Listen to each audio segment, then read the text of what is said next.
Hoje vamos falar um pouco sobre os triângulos. Em específico, vamos falar um pouco sobre os tipos de triângulo. Na verdade, queremos falar um pouco sobre a classificação. Então, vamos classificar os triângulos. Então, nossa ideia aqui é classificar os triângulos. Então, vamos classificar os triângulos.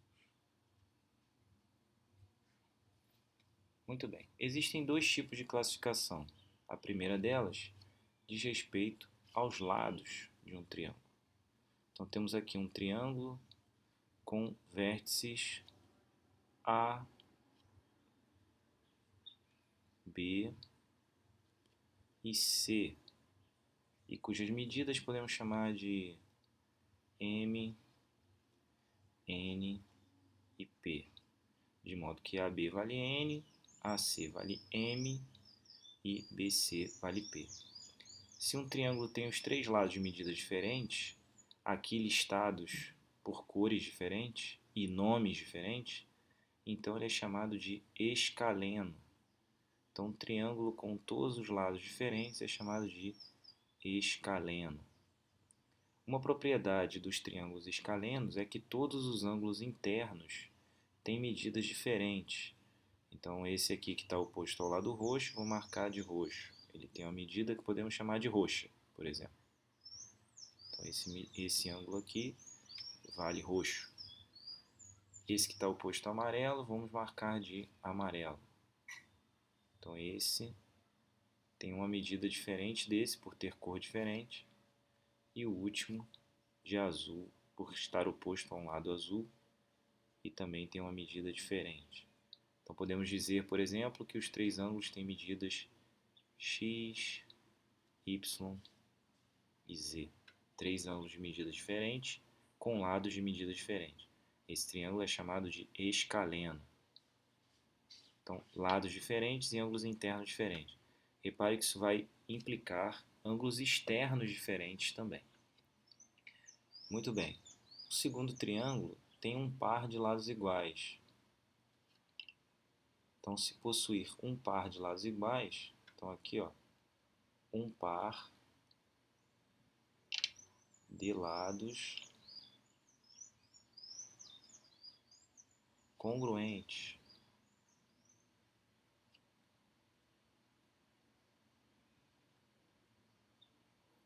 Lembrando que congruente significa de mesma medida. Então, congruente significa de mesma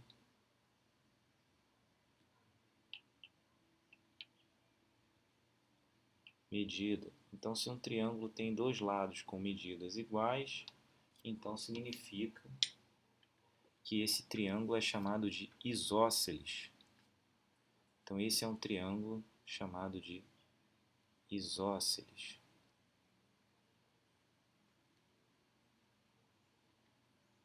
Então, vamos chamar aqui de A, B e C. E agora, em vez de chamar de M, N, P, nós chamaremos de M, M e P. Então, os dois que são de marrom, eles são de mesma medida.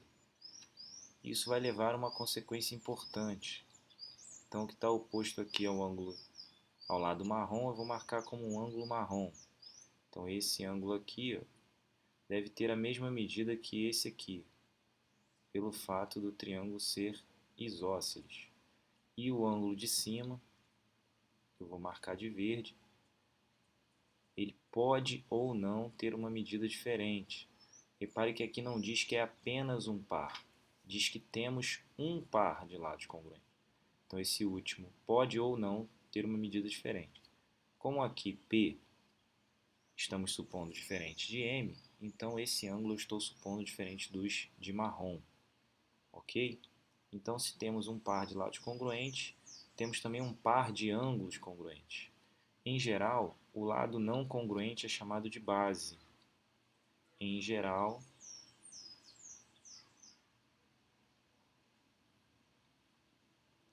é a base.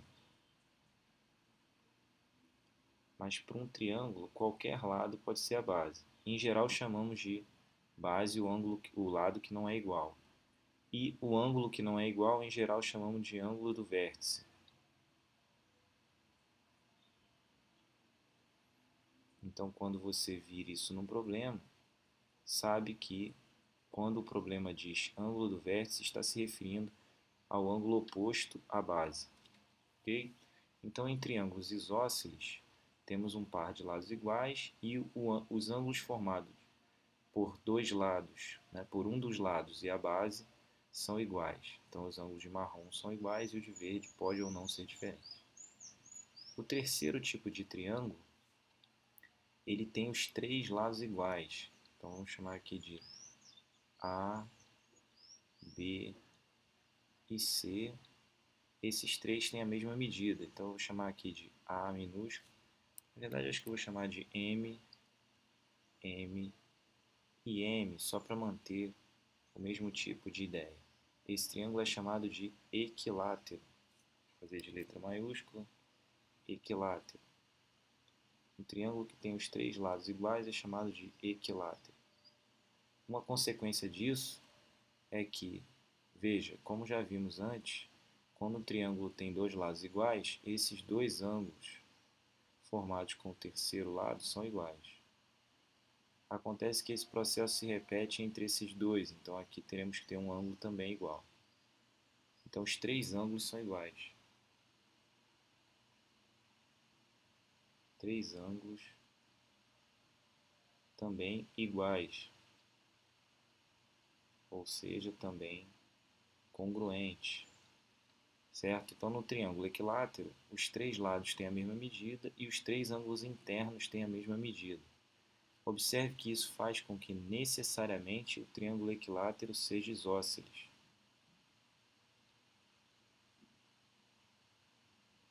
E temos ainda a seguinte observação: se um triângulo é isósceles, não necessariamente ele é equilátero.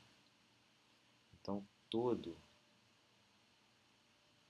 equilátero, todo triângulo equilátero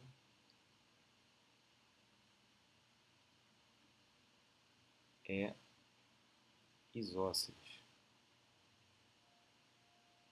certo? Mas nem todo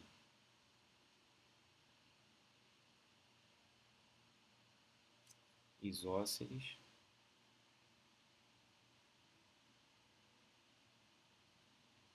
é equilátero, e isso é importante. Digamos que o equilátero é um tipo particular de isósceles. Isso vai facilitar para você lembrar. Então, o equilátero é um tipo particular de isósceles. É um caso especial de isósceles, ok? Então, temos os três tipos de triângulo quanto aos lados. Escaleno, três lados de medida diferente. Isósceles, um par de lados iguais. E equilátero, os três lados iguais, além das propriedades sobre os ângulos. Três lados diferentes, três ângulos diferentes. Dois lados iguais, os ângulos formados com o terceiro lado iguais. E três lados iguais, os três ângulos iguais. Ok. Agora, quanto aos ângulos, como se classificam os triângulos? Também existem três tipos. Quanto aos ângulos, eles podem ser acutângulos. Então, deixa eu marcar os três ângulos aqui. Então, eu tenho três ângulos. Vamos chamar esse de alfa. Vamos chamar o próximo de beta. E o último de θ.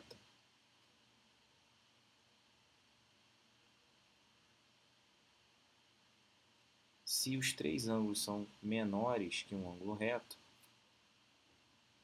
então aqui, ó, alfa, beta e θ são agudos, isso significa que são menores que um ângulo reto, então o triângulo é chamado de acutângulo. Então esse é um triângulo acutângulo.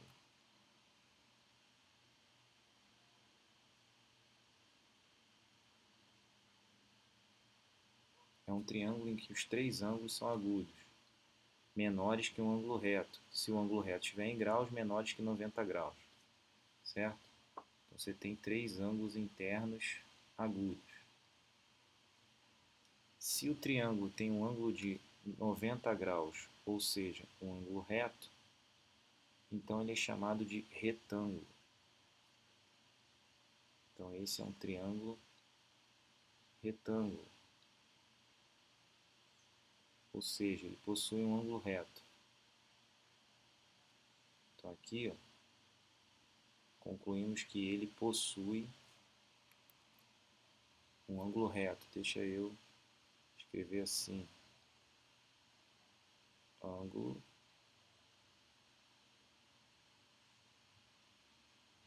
reto. Em qualquer triângulo retângulo, os demais ângulos são agudos. Então aqui alfa e aqui beta. Temos que alfa e beta são agudos. Então alfa e beta são agudos.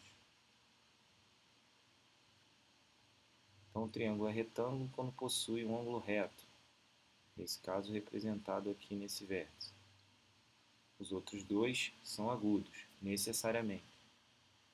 Certo? Então, um triângulo é chamado de retângulo quando possui um ângulo reto, os demais ângulos obrigatoriamente são agudos. Finalmente, temos um terceiro tipo de triângulo, que é aquele que tem um ângulo maior que um ângulo reto, que é chamado de ângulo obtuso. Então, vamos olhar esse ângulo aqui, vamos chamar ele de θ. Θ é obtuso. Obtuso significa maior que um ângulo reto.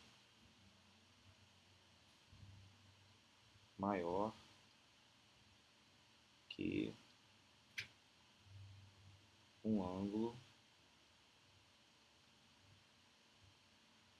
reto. Então, se um triângulo tem um ângulo maior que um ângulo reto, ele é chamado de obtusângulo.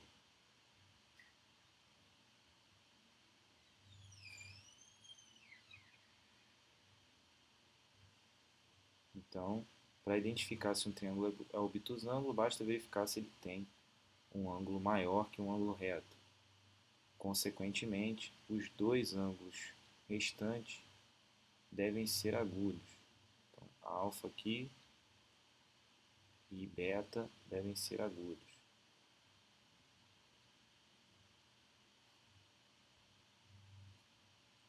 Então, alfa e beta são agudos, necessariamente. Então, um triângulo que tem um ângulo maior que 90 graus, ele é um triângulo obtusângulo e necessariamente ele tem os outros dois ângulos agudos.